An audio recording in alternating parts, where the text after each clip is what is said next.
Welcome to the Brave Space Training Transgender Care, What Electrologists Need to Know. This is a training for any electrologists that are working with transgender people removing hair prior to surgery or to manage dysphoria. My name is Kate Kaufman. I am the owner of Brave Space LLC in Portland, Oregon. I have been working with transgender and non-binary folks for about 4 or 5 years now and have definitely helped Portland address some of its growing and evolution in getting electrologists covered for hair removal. And I'm really excited to share some of that knowledge with you today. I am available for consultation or for any other questions if you want to contact me at my phone number or email listed here. As I was looking at building this training, a few different dynamics popped to mind that I think electrologists should know. The first is how to build trust. Electrology is such an intimate, personal experience, and if you're a cisgender electrologist, there's a lot of things that we do unknowingly that can really rupture trust. So we'll be addressing that first. We'll talk about how to mend any sorts of harms that come up. And it's usually a good rule of thumb to say, when am I going to harm rather than if I'm going to harm. We'll also take a look at how to brand yourself in the community. Our language about ourselves and our services definitely shows folks where we are in our own growth, and so this will give you some senses of where you could improve your languaging. And then we'll discuss dysphoria, trauma, and some of the dynamics that definitely come up sometimes with your clients when you're sitting in the chair. And I will provide a little bit of a trauma-informed model for working with clients who are experiencing some of this distress as they go along with you. So before we delve into all of that information, I want to just set some basic understandings that we can share together. One, I want to just really say that there are no experts in this field. The process of becoming more and more adept at working with folks who don't share your own experience is not something that you ever arrive at. We are always learning how to do it better. We're always learning how to minimize the harm we can do in those regions. So let's take that view that even I, like anyone in here, is not an expert. The next piece is that all of this information that I'm providing to you is generalized. There's definitely going to be outliers. There's going to be a lot of different experiences that show up in your office. And so take what I'm saying with that grain of salt, that it will apply to some, but not all. And again, this is a pretty short training. It is definitely not comprehensive. It's just scratching the surface. What I would hope at the end of this training is that you feel less equipped to work with trans folk. That's actually a really good thing, and that you have a craving to seek more training. Let us also just really be clear that this training is mostly about us. And when I say us, I'm talking about a cisgender cohort of providers. We are the folks who do harm. If we didn't carry around our own stuff around gender binaries and gender concepts, I don't think that this training would even be needed. So us knowing more about our own stuff actually makes us better providers overall. So to do that, sometimes during this training, I would love to offer this question. What if this information in this training was being said about me? Cultural competency trainings can definitely set up this dynamic of oh, I'm over here and I'm learning about that other person. And it's a very comfortable place for us to be when we're learning about somebody else. But that really sets up a dynamic that we would then be saying we're the normal group and that's the not normal group. So let's bring it closer. Let's make it about us too. Let's look at our stuff. And the last piece is that I found it one of my most important rules of thumb to accept that I do harm.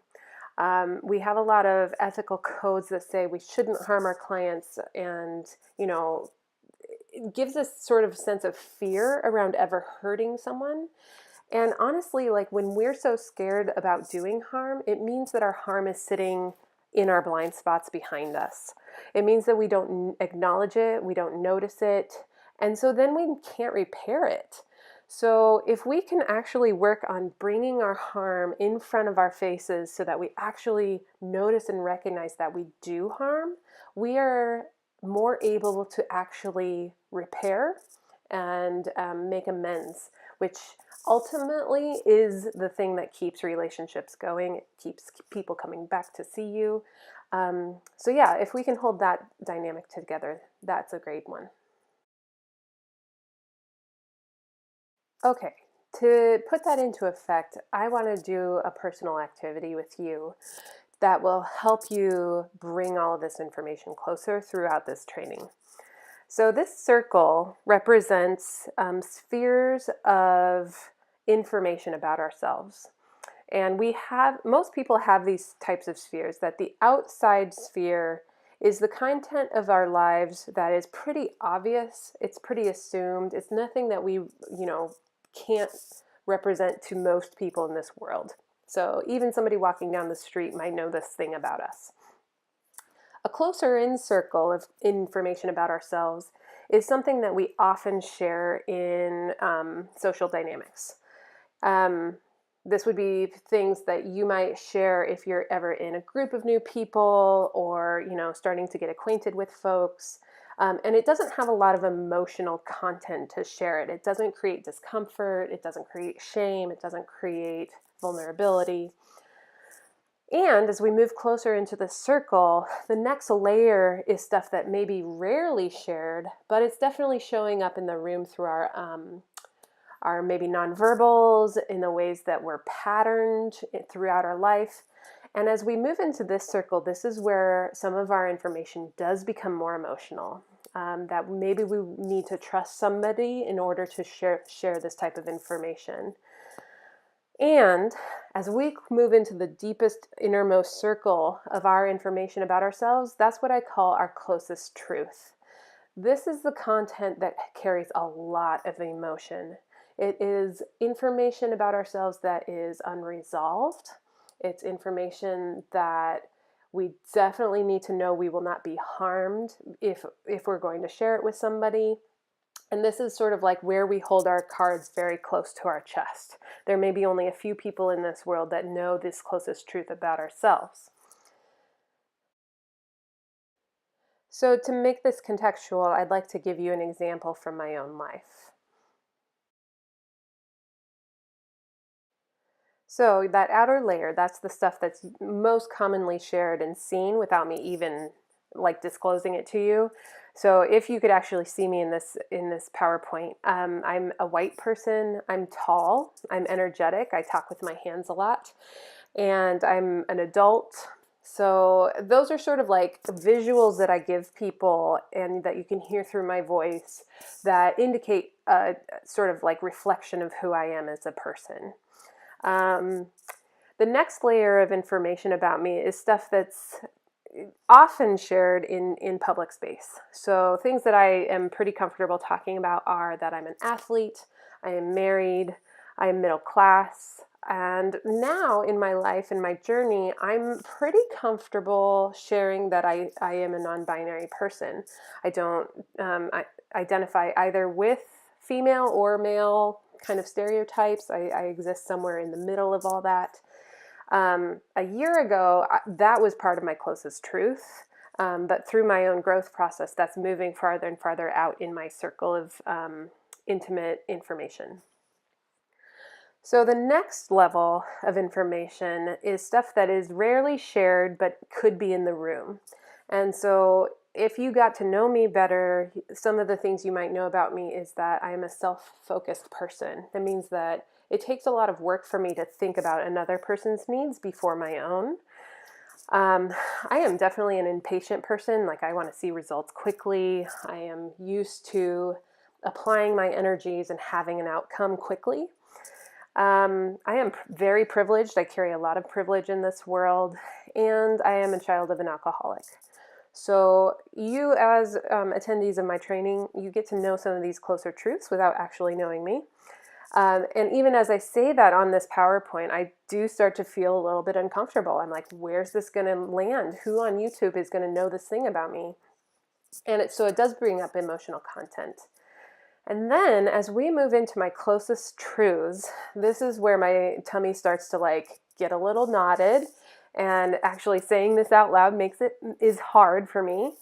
So some of the things I'm pretty ashamed of and that I have to wrestle with a lot are that I do appropriate. And what that means is that I can benefit off of the efforts of other people, and I can take the credit for what other people have done. The other thing that's very close to my chest is the recent challenges I'm having with my brother. And it's definitely not something I talk to a lot of people about. And I don't think I'm going to say more here just because I do want to keep that closer to my chest. So thank you for listening, and I hope not too many people are judging me from afar. But I wanted to make explicit why I'm bringing this into the beginning of this training. So folks who don't fit the norm of society, and that includes transgender and non-binary people, our truth about our gender and the story of it, the complexity of it, the daily lived experience of it, can often be in this closest truth circle. And it's not something that we want to share with just any old person. However, because our body represents something about that closest truth, we have to talk about it with complete and utter strangers a lot more than we are comfortable with. So I'm asking for you all to take a moment to look into your own circles of information, because I really want to give you an opportunity to bring what it feels like closer. So I'm going to have you jump into a personal activity. Feel free to stop the PowerPoint for a moment. And I'm going to have you write down some of your information pieces in these 4 spheres. So take a moment to do that. Write it down on any scratch piece of paper. And be sure in this moment to name 1 or 2 closest truths. Try to get to that layer of information.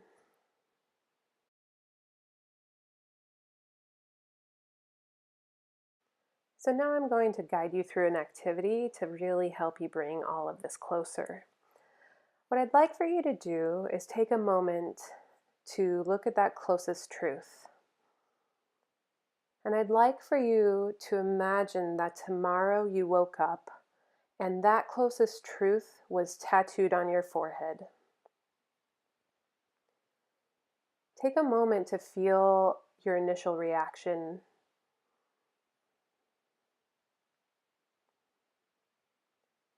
As you realize that this closest truth is now tattooed on your forehead, imagine the next parts of your day. As you go to work, what comes up for you? Who do you think about talking to? What do you imagine that would be like?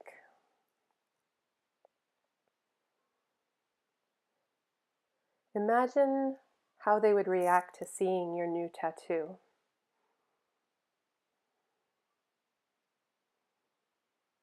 What would you do to navigate that?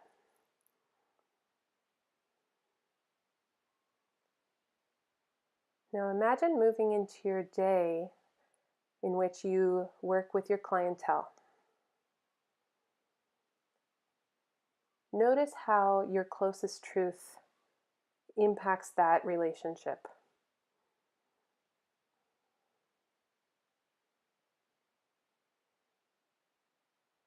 Notice how you feel as it impacts relationship after relationship and comes into your room.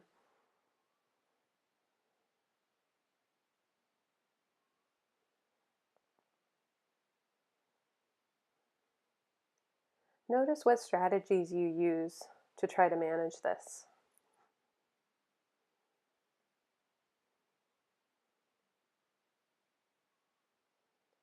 Now imagine you go home and you realize that you have to go back to work tomorrow again, and again, and again.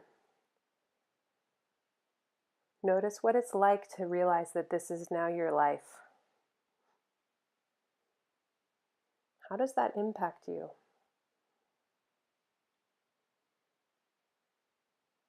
How does it make you feel? What does it make you want to do? Who do you go to for support?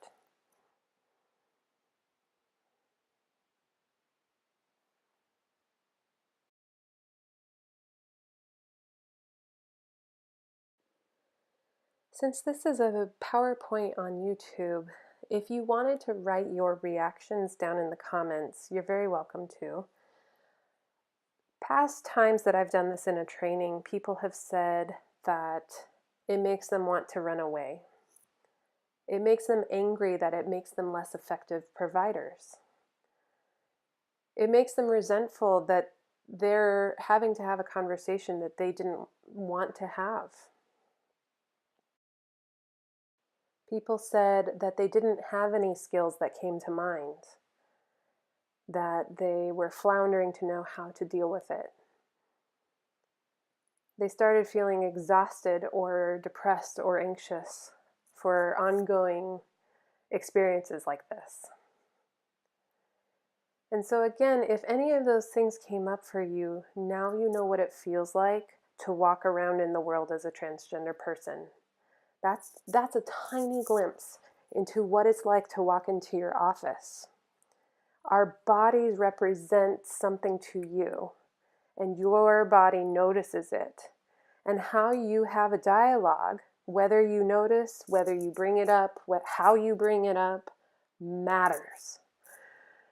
And so anytime that you are working with somebody who's maybe different from you, think about this activity, how it would be for your closest truth to be brought up without your consent. And think about how you would like others to know you and how you would like others to respond to your knowledge of closest truth. And that can help guide your relationships when you're working with your clients. Okay, let's take a moment to shake that one off. Take a breath. Remember that you're watching a PowerPoint on YouTube, because we're going to talk about how that starts to contextualize our work around building trust. And the first part we want to address is language. Hopefully in that activity, it built some of your motivations to do better by our trans community. And oftentimes the first entry point of that is like, well, how do I say hello to somebody? How do I talk to somebody about all of this? And we can feel very frozen in knowing the uses of language. So here's a little bit of a primer on language. Take a look at the light, the shirt, and the glass in this image. How would it be if we called this a bright, or called this greened, or called this full glass? It sounds weird, right? And that is because we're using a part of language inaccurately. So the first basic here is that transgender and non-binary as words are adjectives. It means that they're describing a noun. So you always want to have one of those pieces of language combined with a noun. Person, man, young lady. So you get the idea of what a noun is. So I wanted to just write up a little bit of a paragraph for you that just shows some ways of using language in written and spoken context. A transgender man and a non-binary person walk into a store. The man is wearing a gold shirt and they look stunning in it. The non-binary person is picking out food for dinner. They're making pasta. They tell the salesperson, "My friend in the gold shirt was hoping to find some artichokes. Can you tell him where they are?" The salesperson points, and the guy in the gold shirt smiles sheepishly as he wanders over to the vegetable aisle. He doesn't really like talking in public. So take a look at how a few things that are used here. First, we see how transgender and non-binary are always situated before the noun man and person. And then we have a few pronouns used in here. And a pronoun is he, she, they, their, his, etc. So take a look at the man is wearing a gold shirt and they look stunning in it. I wrote it in that way because as a transgender man, we don't exactly know if this person uses he, she, or they pronouns yet. So we're savvy by using a singular they, meaning that we don't really know. Next, we use that again for the non-binary person. Generally, if I hear non-binary, I'm going to start using they pronouns because I don't know what pronouns that person uses. Then in this quoted part, this person uses he pronouns for their friend in the gold shirt, which means that I now know that that person uses he pronouns. So then I can say the guy in the gold shirt smiles sheepishly as he wanders over to the vegetable aisle. I changed my pronoun in this description because I now know that he uses he pronouns.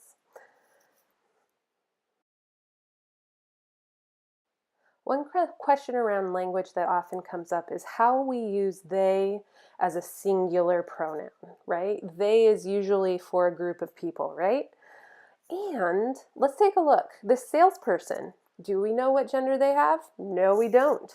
So if we were going to talk about the salesperson, maybe we would say that they work at Fred Meyer and that they're stocking boxes right now and they have brown hair. So in our language, they is actually used as a singular pronoun quite frequently, and it's used when we don't know the gender of a person. So there are times where you are having a very fluid conversation with your friend and you're using they language. So when we are feeling like it's hard is generally when images are coming into our brain of the person's identity. And so what becomes hard is that our brain is trying to tell us there's this pronoun that should be used because of these physical characteristics, and that's what our they pronoun use is fighting against. So that brings us into our next little activity. This activity is called implicit bias. As we are looking at a human's face, we are picking up traits and cues that indicate to us a gender, an age, a color, a status, like how rich or poor is somebody. We are picking up these cues all the time, and we are making really split-second judgments based on them. So in order to really delve into those, what I'd like to do is give you a hot second to notice the implicit biases that you carry around. The way we were going to do that is I'm going to allow an image to show up on the screen for just a split second. After that, there's going to be about 3 seconds. I'd like you to write down what gender you believe that person is based on that split second appearance. I don't want you to overthink this. If you really start thinking for more than 2 seconds, you are using your cognitive prefrontal cortex. You're not accessing your bias. So allow yourself to really feel judgy at the moment. And that will help you really start to unpack what is showing up for you. So we're going to start with the first one, and we will have 4 slides.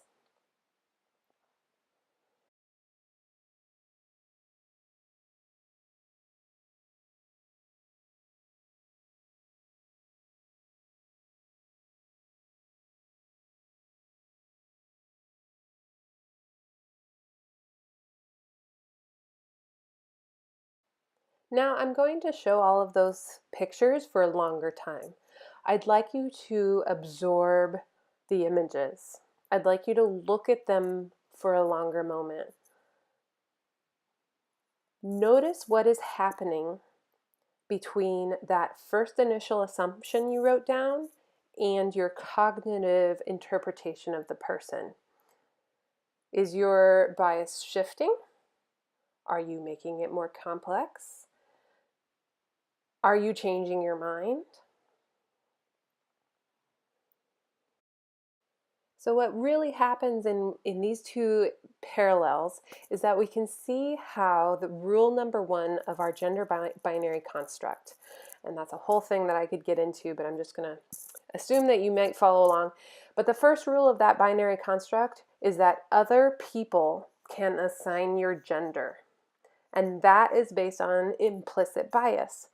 You looking at these pictures and saying, I know your gender, is you assigning a gender for another human. As we have a cognitive process of that, you know it all falls apart, right?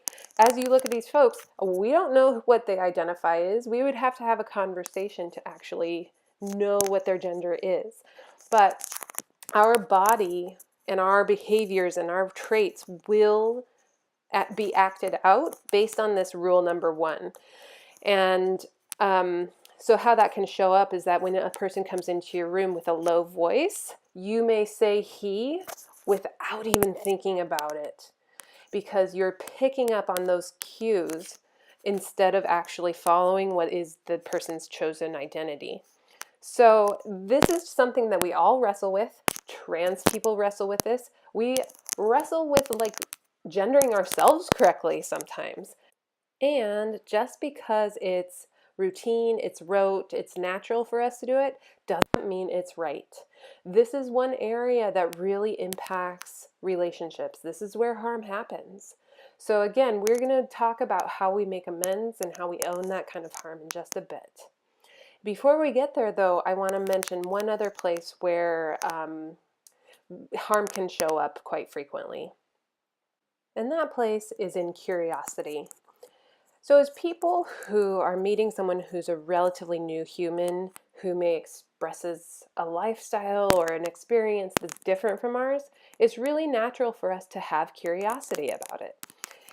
And that curiosity can often be very, very inappropriate when it comes to trans and non-binary experience. So one rule of thumb is to ask yourself, is the question that's like hot on your mind relevant to their person's care with you? In electrology, maybe a question about like, have they been interested in bottom surgery or are they going to get bottom surgery is incredibly relevant because that's what they're there for. However, if you were going to meet somebody at the store and you were standing in line with them, asking them about bottom surgery becomes an incredibly inappropriate question. You would not ask the sales clerk on the other side of that aisle the same question about their genitals, right? Right. So if you ask yourself the question, is this relevant to their care? Can I really find a good reason why? And yes, then let's ask that with respect. Let's ask permission to ask more personal questions. So is it okay if I ask a personal question? Or if you feel ready, I have some more questions to ask. If you're like, oh, I think this is just because I don't know and I would want to know this about all trans people, it is on you to go educate yourself.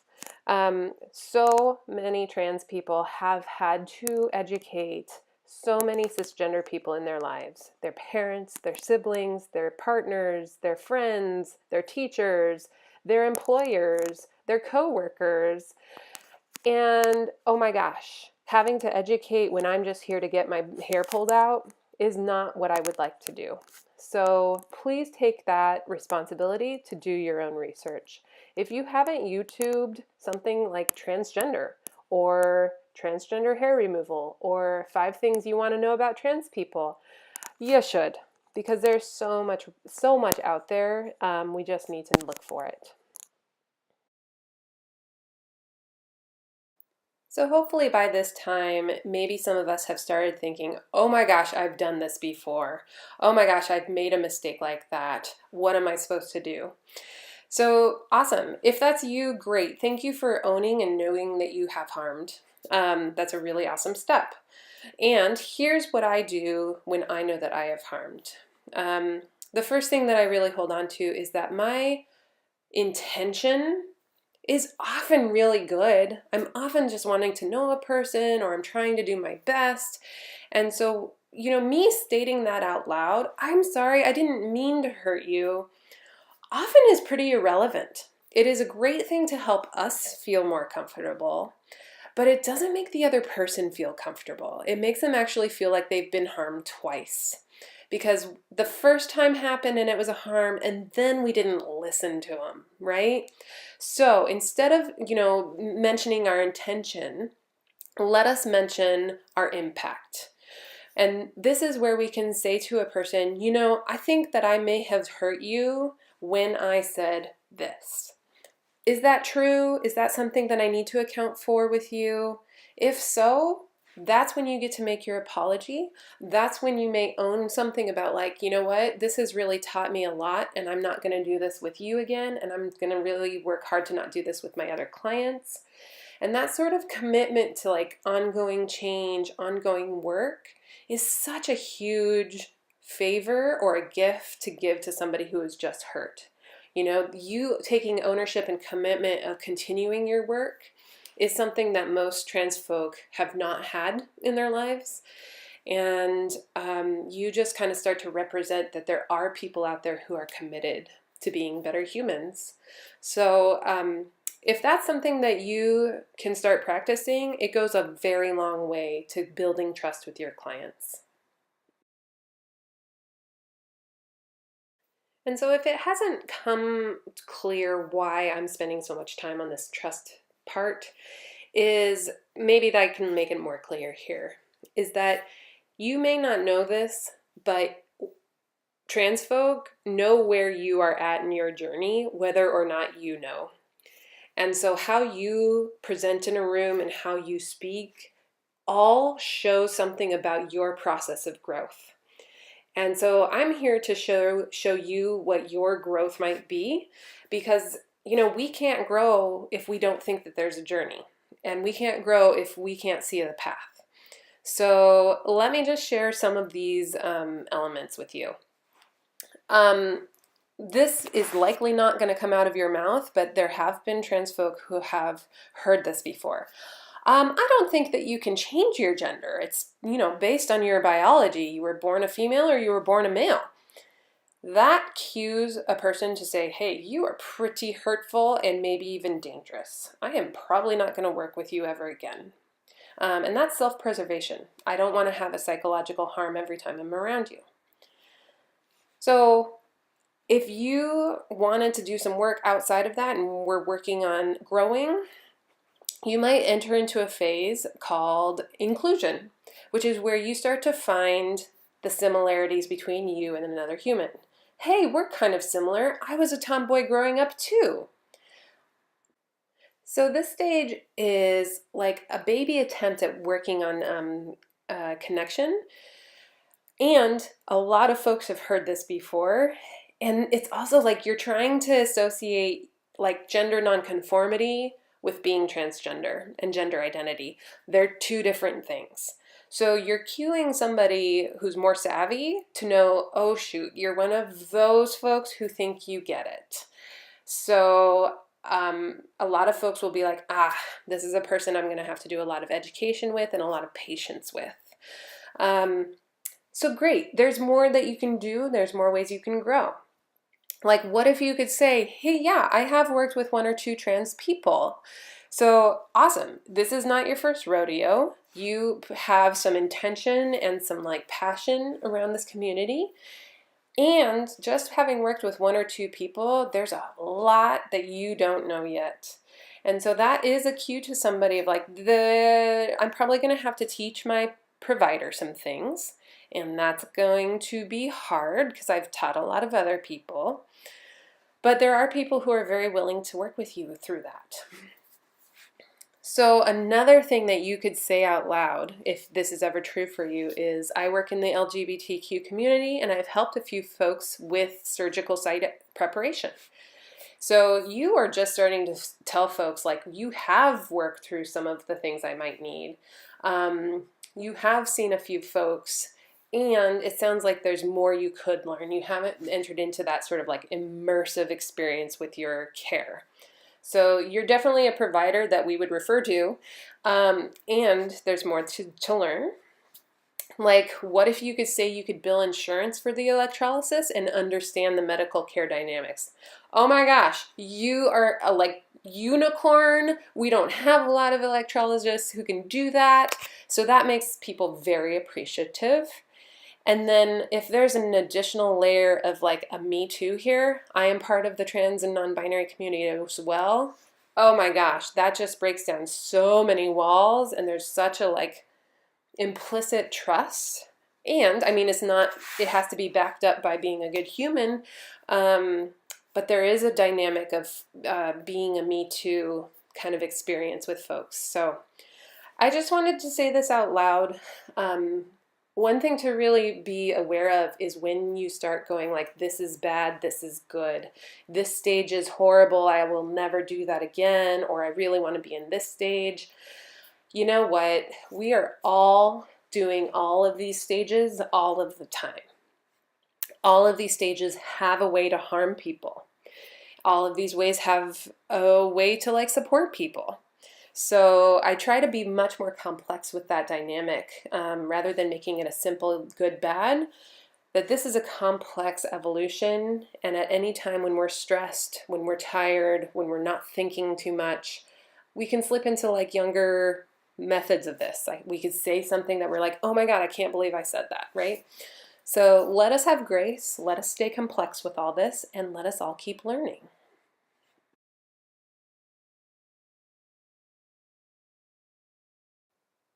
Okay, we are going to dive into looking at forms and websites as a way to let people know that you're a trustworthy provider or where you're at in your process.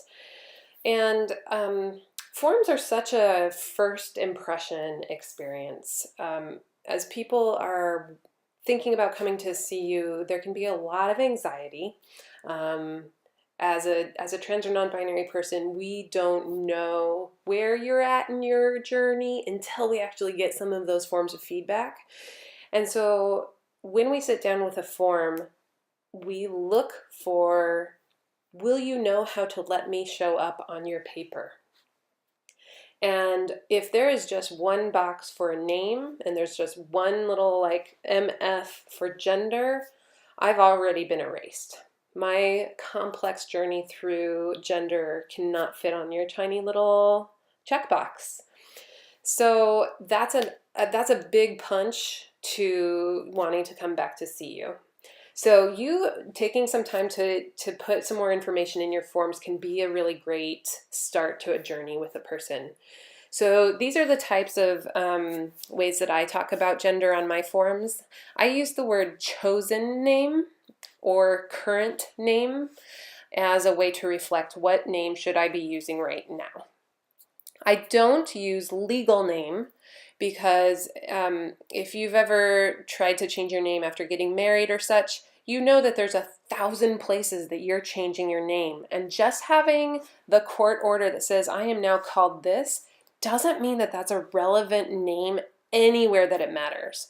So oftentimes when we're asking for that name, we're asking what name shows up on your insurance card or what shows up on your driver's license. And so instead of saying legal name and becoming very confusing, we can say name on insurance. And that will give somebody a chance to tell you, like, this is what you use when you submit claims. This is what you use when I'm in your office. Okay? Then I like to say gender identity. And the easiest way to put that on your form is to make a big line.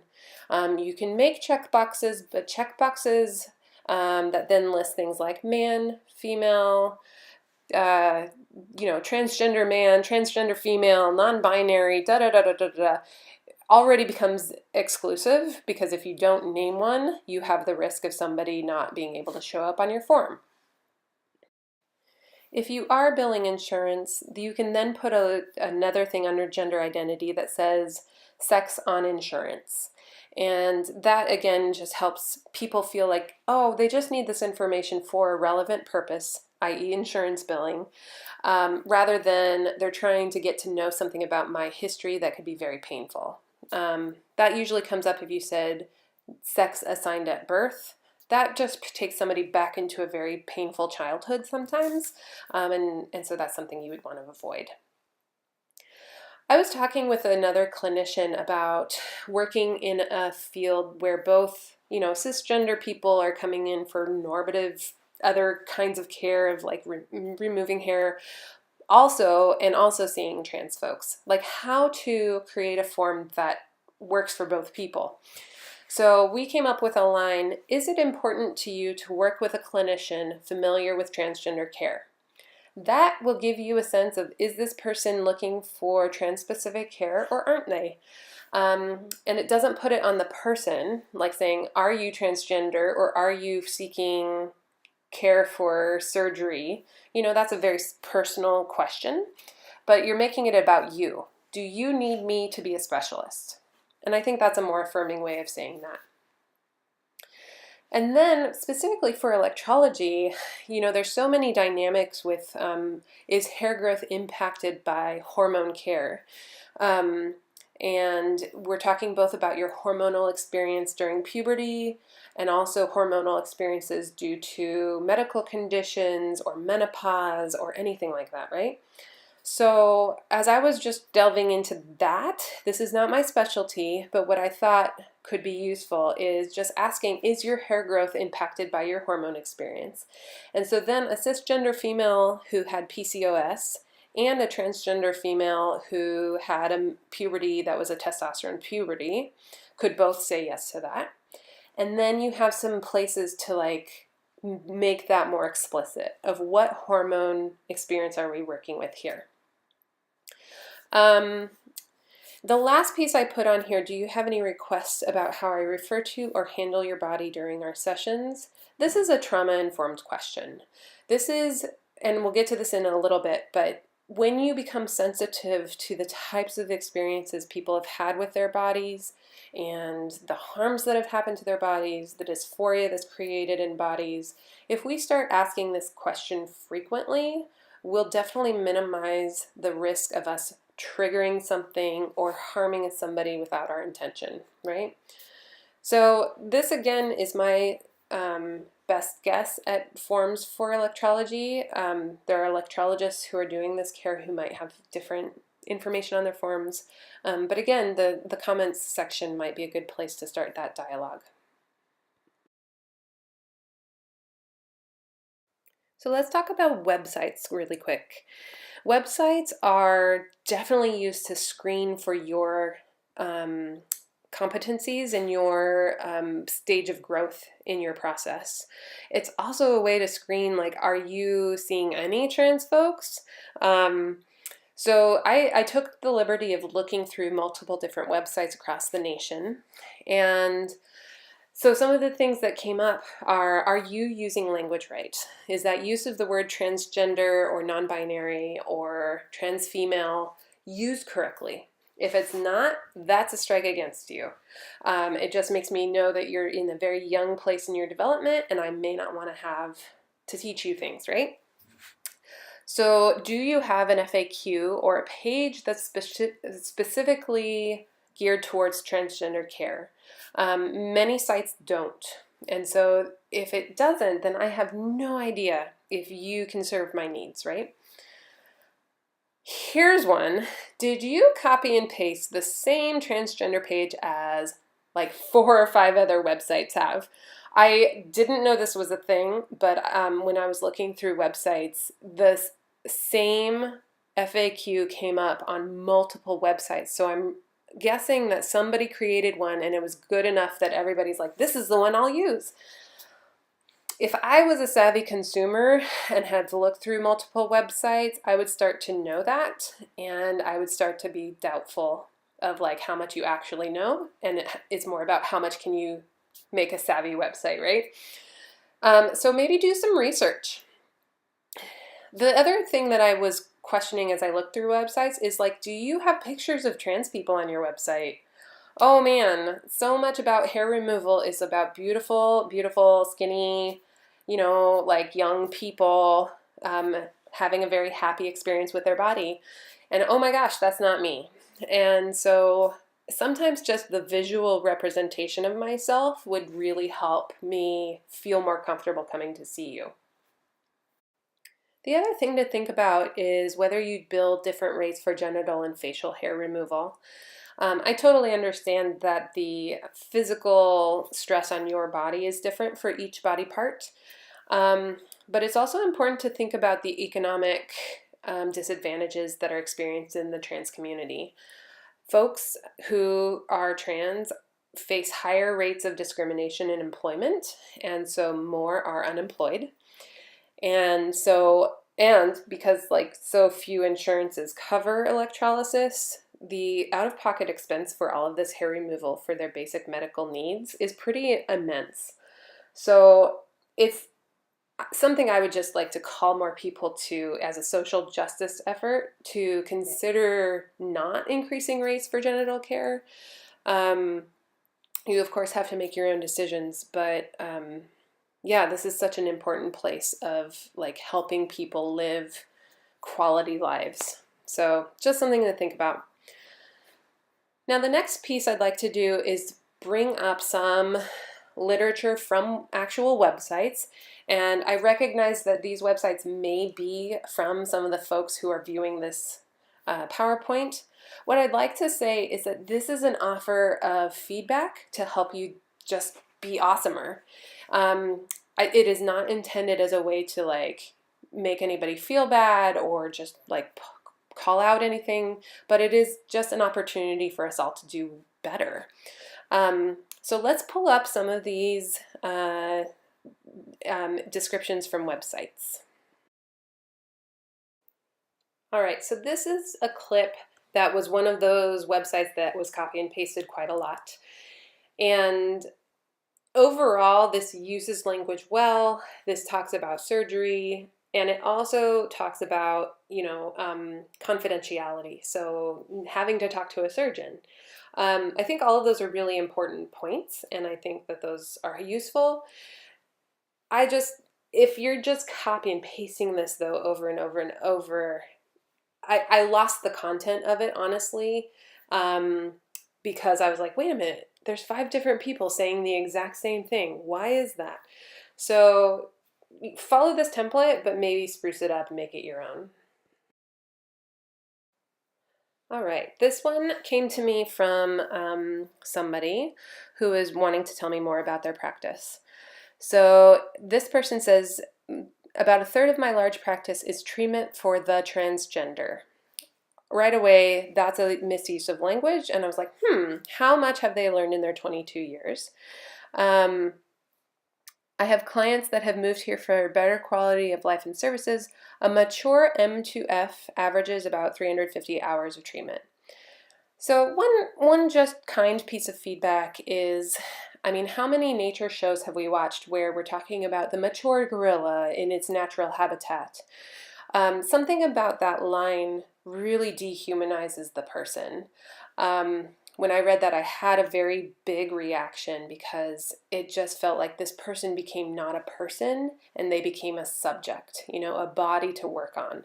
So person first language, or even removing transgender language of like people who experience genital hair growth that they want removed, that's a descriptive statement. Yeah, that kind of like deeper thinking about how you're thinking about a person and then how you're talking about a person can really have a big impact. So this person is very excited about working with trans folks. My excitement comes from helping men, women, transgender, and children. So again, you can feel that word of transgender being used as a noun, men, women, children, and transgender, which is wrong. So like, yes, I can hear you're passionate, and also I hear that you're young in your growth. So here's just another friendly offer of like learning how to use that language so that people aren't put off by how it's used. This one I collected because it's generally a good statement. For most of it, it's using things like gender reassignment. It's sticking to the kind of language you would have for cisgender people, so there's not a huge difference. I wanted to call out, though, the use of male to female, female to male, or in transition. So for me, one, you've just asserted the binary. You only have two choices. You're either female to male or male to female. Where does a non-binary person show up? And then also, when you're saying or in transition, it means that there's some completion that's possible in this whole complex journey. That's totally like a normal assumption that folks who aren't transgender have. And oh my gosh, the journey just keeps going. There's no end of transition. There's no beginning of transition.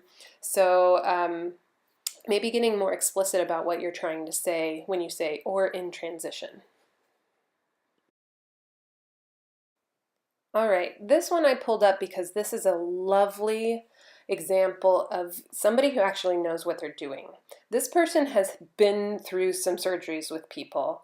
It talks about how surgeries take a lot out of a patient. Some surgeons request that their patients hold off on electrolysis while they heal. Like, that's information that maybe a trans folk wouldn't know. And so this is actually a useful website. You can tell this person has worked with many, many folks so that they're able to draw from a broader range of experience. So that's all really great stuff. The other thing I would say about this is that this last statement, it's about advocacy. We are willing to show up with you and help you with your needs, which may go farther than just removing hair. Like, if that was something you actually could offer, trans people would be like knocking on your door to like work with you.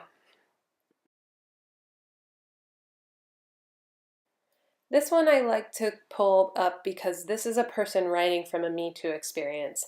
They are willing to identify themselves as a trans person, and that just creates a level of trust.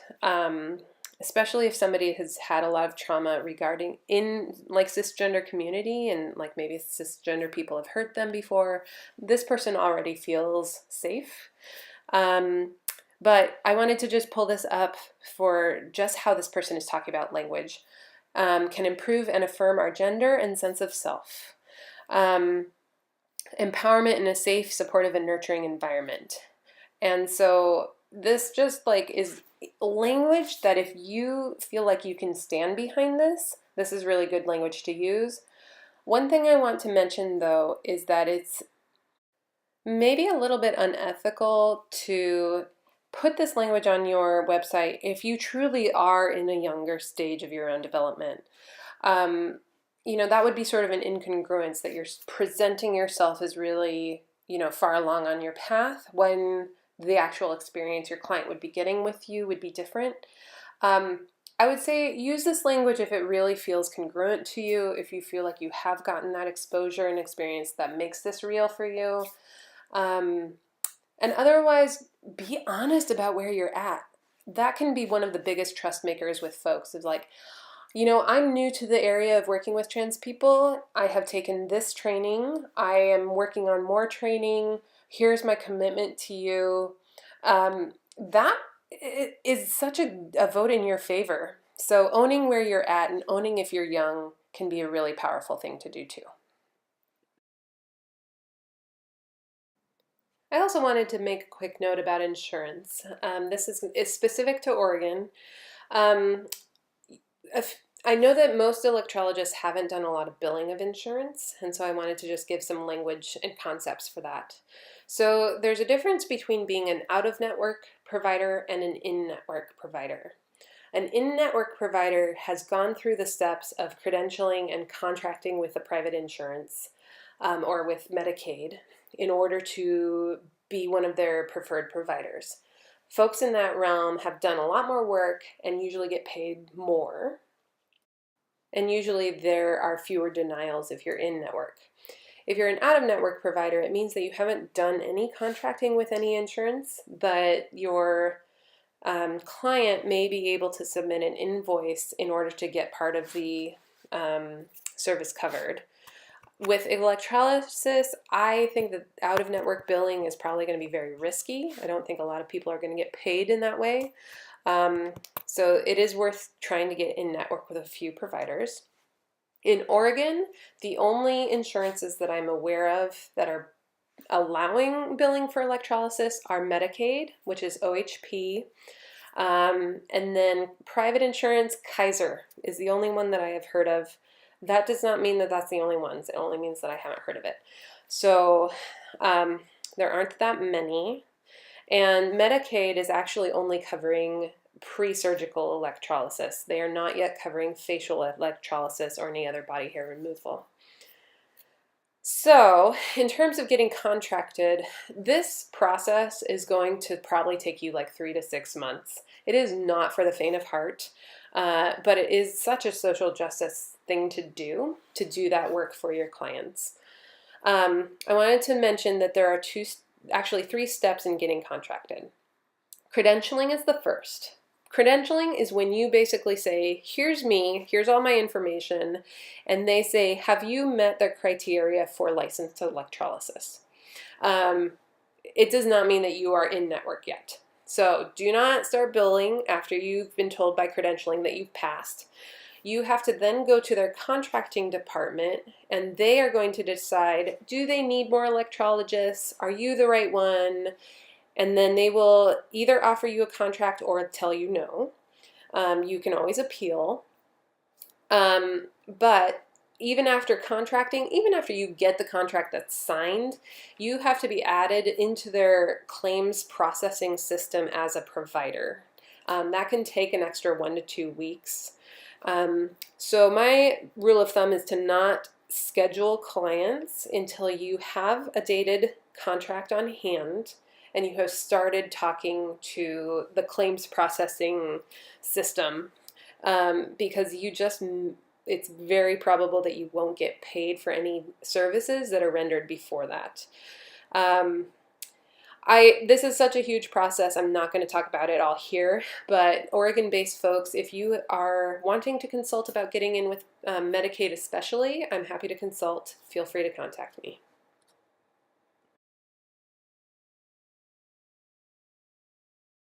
Okay, let us talk about some of the actual dynamics that can show up during electrolysis. The first that I wanted to touch upon is dysphoria. Obviously, most folks are coming in to remove hair because dysphoria is present for them. And dysphoria is a very complicated, deep, emotional experience. Many people, because of this distinct incongruence with their body, this sort of mistrust of their body, the fact that their body brings up visceral emotions just when they look at it or feel it, or it betrays them in some way. A lot of people start building dissociative skills to help control the dysphoria. And what dissociation can do is really make a person not notice they have a body. This picture I chose of this head detached from the body is often what it is like sometimes to have body dysphoria. I live in my mind, I think, I moat, but I cannot tell you if my body is in pain. I cannot tell you if my body is having needs. I can't tell you if my body is working well right now. And so that kind of dissociation from knowing a body can really impact a person if you're trying to ask them if they're comfortable, or if they were to advocate for their body. Sometimes people can't advocate for their body and say my body needs to stop right now, because it's not okay to listen to your body in the first place, right? So that can be a situation that shows up in your care. The really big one that happens for folks is that being seen, touched, or even just being naked in front of another human is probably an experience they maybe have not had very much. And if they have had that experience, it has probably come with a lot of complex dysphoria. So even asking somebody to undress is a huge moment. And giving some I will step out of the room, you can put this cloth over you, do you need anything in order to feel comfortable, can help ease that situation.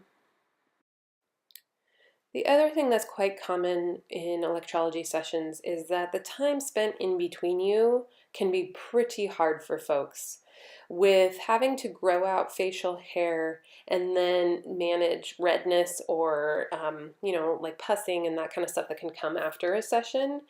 We're talking like a week and a half to 2 weeks of somebody being highly dysphoric about their face. And facial hair growth can be like a predominant source of dysphoria for folks because it's such a cue to people around them. It leads to a lot of misgendering. It leads to a lot of like having to explain yourself to other people, aggressions, oppressions, all that kind of stuff.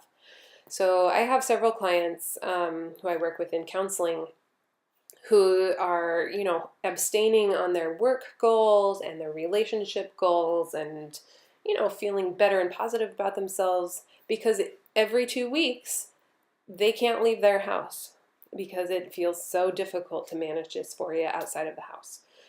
So it comes up in your room because people are going to be talking to you about it. They're going to be asking, are there better ways to manage all of that challenge? And so offering things like ways to conceal it, ways to like wear bigger clothing so that maybe you wear scarves more often. If they're having a lot of rashes afterwards, changing some of the like settings on your machines, that becomes no small endeavor when working with dysphoria.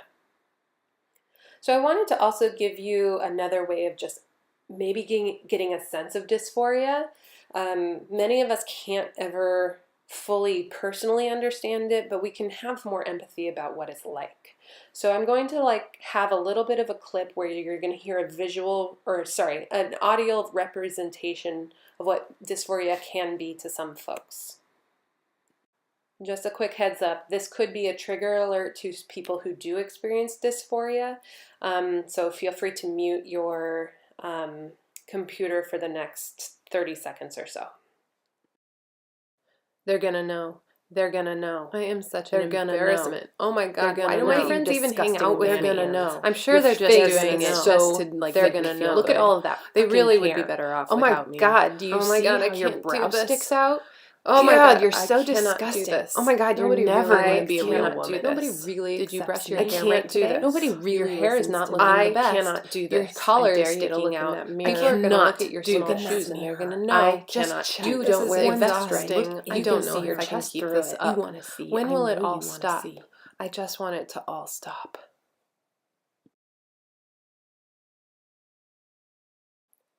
So dysphoria is so real. Let's take a moment to breathe after that. What is also real is that internal dysphoria is only one type of dysphoria. There's social dysphoria as well, and the daily invalidations, aggressions, minimizations, having to explain yourself, all of that, research has stood behind the fact that that acts as trauma to some people. And so over time, that sort of invalidation can lead to a trauma response.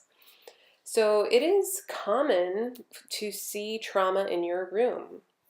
It's not all the time, of course, because this training is not going to fit everyone.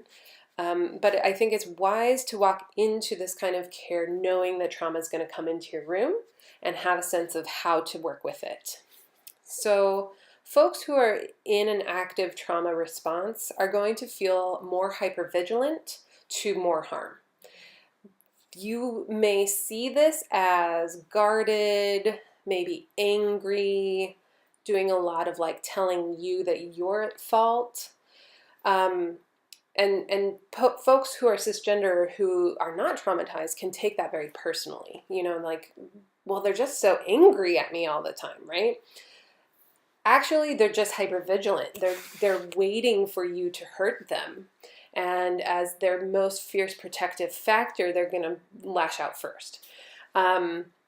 So if you're seeing that kind of fierceness towards you, softening into understanding that trauma is being prepared for, this person is waiting for harm, can maybe help build some empathy that I am a gentle person. This is not going to be a harmful experience, and if it is, I'll own it with you. I will watch for it. can be a way to help that hypervigilance come down. The thing that happens with a chronic trauma response, though, is that one can build an increased sensitivity to pain. Because trauma is not just a mental or physical experience, it's a combination of both. Our pain receptors are much more geared to feel pain and to like make us escape from pain. The other side of that is that, dissociation, not being able to feel pain receptors, not feeling like you have a choice to say, yeah, I'm in pain, are also part of a trauma response. So it's sometimes really important to just watch your client for pain sensation. And if they're making a grimace face and say, oh, I'm fine, to maybe like just ease into that a little bit more, ask again, give options of like, we can take a break right now, we really can, or I can like change the setting. Would you like to try that? I think that goes in hand with not knowing how to advocate for oneself or ask for a break. Trauma tells us over and over our lives that no, you don't get a choice. Bad things are going to happen to you and you don't get a choice. So the ask of like, do you want to have a choice with this? Do you want a different setting? Is sometimes such a foreign question that people don't know how to answer. The other way that trauma impacts people is it supremely impacts our capacity to logistically manage things. It impacts our executive functioning skills. It impacts our memory. And so if you're having somebody no-show or run late a lot or, seem to not remember their appointment, sometimes trauma-informed care means you have to have a different expectation and criteria about no-shows and lateness for somebody who has experienced trauma than you do for somebody who hasn't. Because the impact of not being able to see you is so great. I've had to do a lot more like, okay, let's sit down with your calendar. Let's show you how to turn that alarm on. Let's turn 2 alarms on. Let's write it in a planner. Let's send yourself an email. I will give you a reminder call beforehand. And so I do some of that extra padding in order to make sure they can show up, because that's trauma-informed care. It's me acknowledging that just being able to get better at executive functioning is not that easy. It is not something I can just expect of somebody. And so, if you're holding a hard line of like 2 no-shows and you quit, you may want to reconsider that for folks who experience trauma on a daily basis. The other things that you might see come into your room are people who have a lot more anxiety, a lot more tension or stress in their bodies.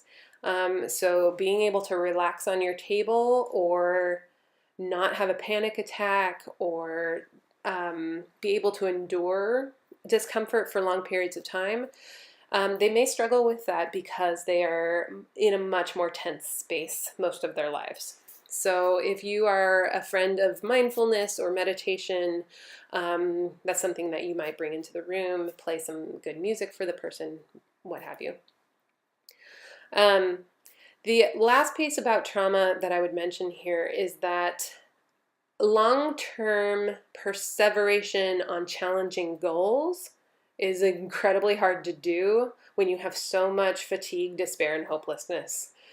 Our bodies are rigged against us for enduring and delaying gratification when we have a trauma response. So people following through for the 1 to 2 year experience can be very hard. You may have a lot more people take long, months-long breaks and come back to you at a later time. And if they are really struggling with that part, it may be worth connecting them with a counselor who can help work with them on some of those elements. So, this becomes like way outside of your professional expertise, of course, right? So one thing I want to just mention is that your job is not to solve their trauma or to take care of their trauma, but it is your job to know how it impacts people and to have a different perspective based on that awareness. having different behaviors also can really have a huge positive impact. So I wanted to share some of the things about trauma-informed care. Trauma-informed care basically means we know that trauma happens to folks, we are prepared for it, and then we do things differently based on that knowledge. So here are a few tips for you if to just prepare for trauma walking in your room. So I would follow somebody's lead. You're going to give them your screening form, and it'll have that little question of like, is there anything you need in order for me to work with your body? Follow that rule, delve into it a little bit, ask them more explicit questions of like, so you mentioned that you don't want me to touch you. What's more comfortable for you, touching your own body, using a tongue depressor, or like, you said you have a lot of discomfort around being seen naked. Would a blanket help you, or would having a friend here to make sure that it's safe, so offer some ideas about that. I think it's an important habit to get into, to ask every single time before asking a person to disrobe or to touch their body. One time of saying yes does not have a blanket permission. Their life may change. Their dysphoria could be worse any given day. They could have been triggered again. So that asking is so just kind and really honoring of somebody's trauma.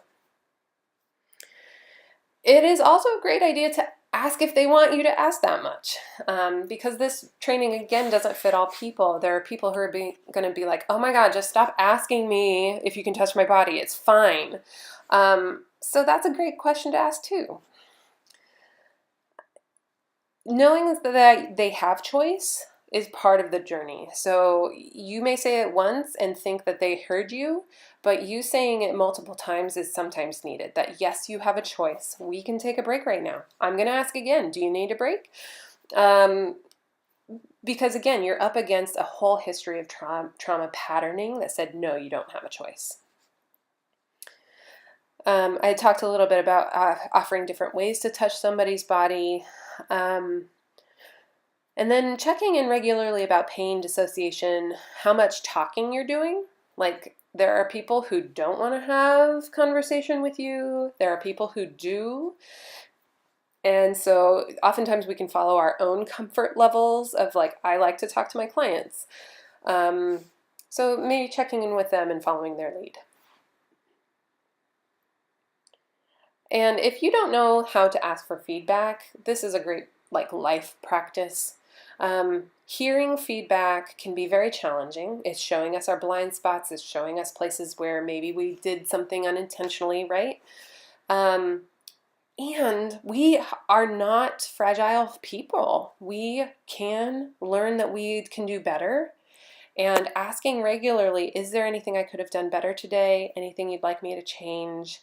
Really opens that door for them to talk to a person in power. You have the keys to their life and their livelihood in your hands. So there's this pressure to not piss you off, right? So again, the ask is so essential to really giving permission to give feedback.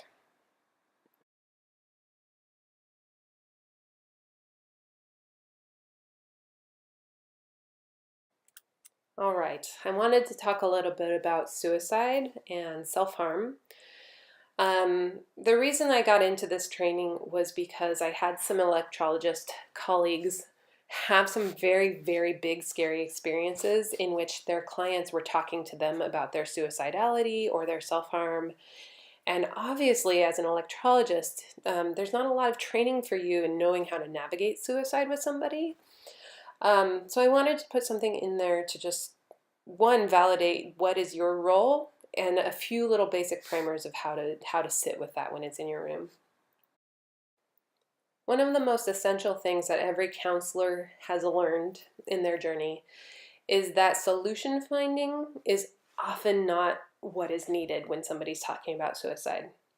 Often the most important thing that we can do is really, really listen and hear it without offering any sort of platitude, any sort of it's going to get better, any sort of like, I know what you could do now, because all of that just sort of demeans the weight of the experiment or the experience. So saying things like, oh my God, that sounds so hard. I can see why you would want all of that to end is actually a really appropriate response. And a lot of us can feel very nervous that, oh my God, if I validate it, does it mean that it's going to make it bigger? Will they maybe go do something after they leave session? It is very rare that when you provide validation and reflection and just listening, that makes it worse. It actually makes it better most of the time.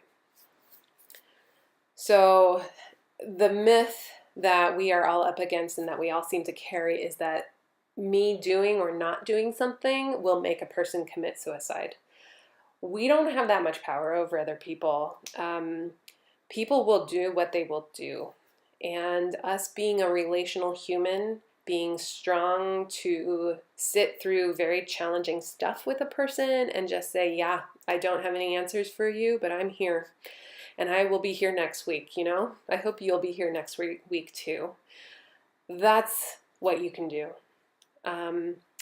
So sometimes that's a very relieving thing to hear. Again, so many untrained folks move so quickly to like, let's look at the positive. Let's look at the people like who would miss you if you were gone. Let's try to change the subject, because we're trying to manage our own distress with this conversation.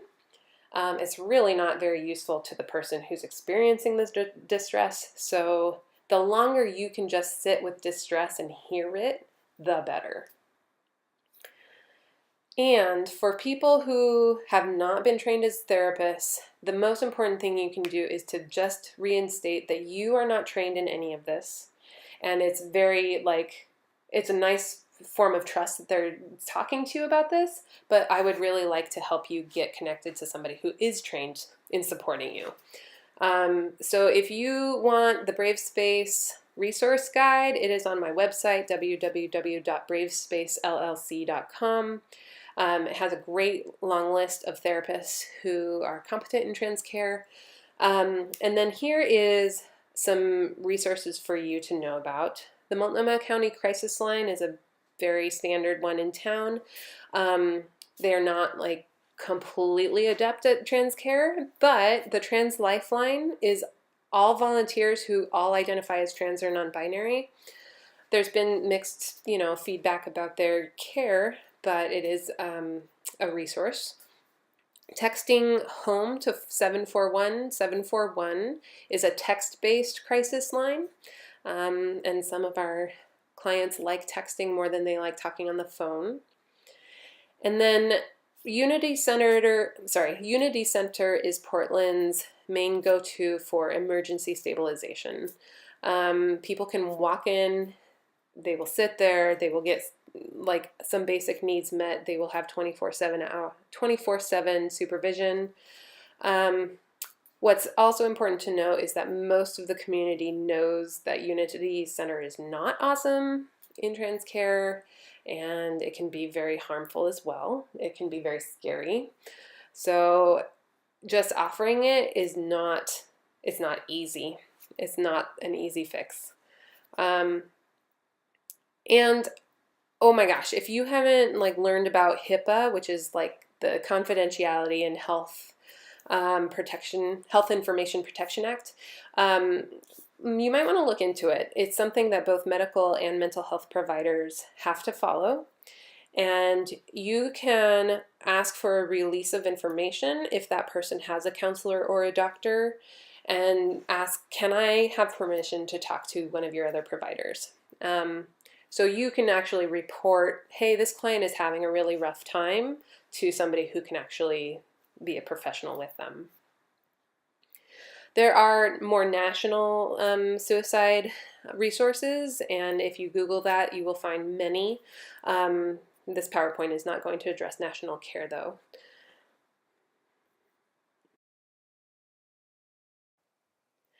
So let's remember to take a breath. There are many people who are not going to experience suicide or self-harm in your room. So let's talk about a few other ways that you can help manage trauma and dysphoria. These tips and tricks were developed by me through a lot of conversations with clients. Um, this is what a lot of people are using to manage their dysphoria. So, any kind of music, podcast, or movies that help somebody get out of their body is actually helpful. You can use dissociation in a positive way. And music has ability to change emotions and change chemicals in the body, so it can help soothe people. A lot of folks, some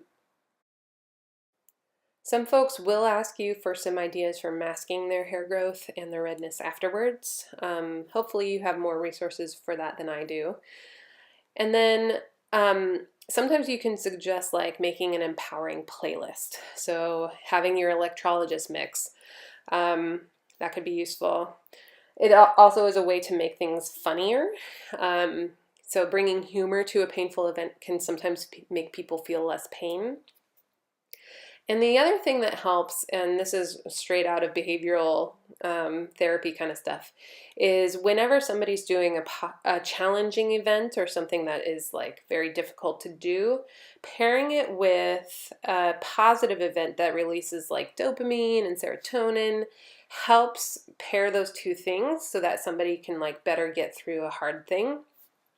So, identifying going to a store that makes you feel like yourself, or having a conversation with somebody who really affirms your gender, that kind of stuff can help manage some of the dysphoria that comes up with hair removal.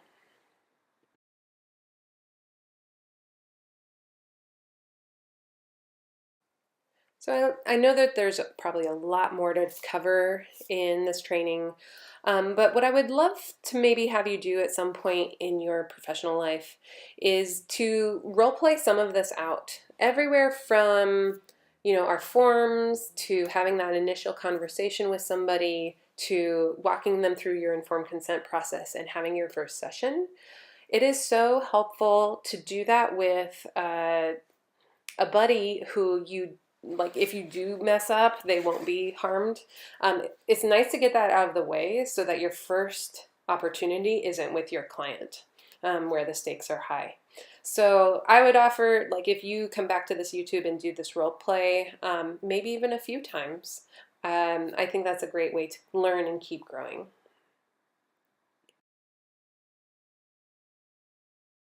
Again, there is so much more that could be added in this training.